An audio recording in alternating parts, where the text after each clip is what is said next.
Now, let me bring up something, and I know Greg might get uncomfortable with this. Okay, then go on. Because when we talk about acting all the time, Greg's like, that is the easiest job. is to be. That's how I feel about being a radio DJ. Yeah. Fair enough. No, but like, so my question is like, what is difficult? Like, what's the most difficult part about acting? Well, this is we don't have this. I don't want to open that like Pandora's box and get on like my artistic high horse. There's a very complex question, but I will say I think one of the more difficult things actually has less to do with the craft itself and more to do with like the day-to-day grind. I think. So yes, when you're playing a character, or going through it doesn't matter what you're playing. I think the real hard part about being an actor, not acting, is just being sort of an artistic mercenary, like jumping from job to job. Like you're inherently like unemployed for a living. Like you're constantly doing a job that has a finish line. Right. And then you're like, now what? I gotta find the next one. Like my neighbor, he's like a first assistant director on all these different, shows and movies and everything else, and he'll be working like crazy. Like right now, he's been gone for 2 months. He's back in a month.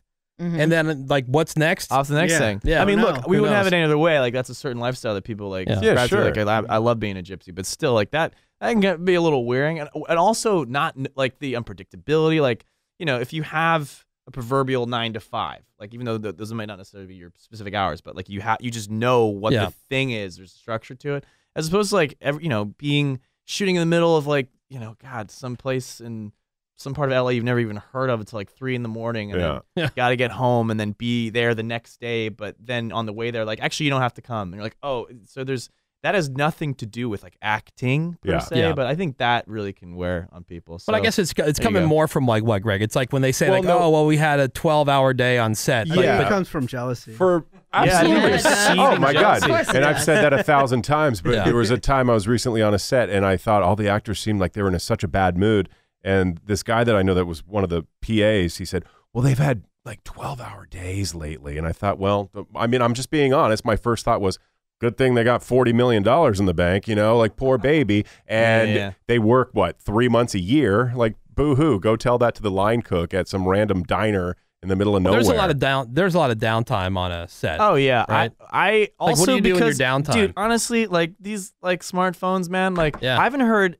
Like in the past, how old are these things? Like what? Like barely 10 years? Barely 10 years. Yeah. Barely 10 years we've had these like magical wonder devices, right?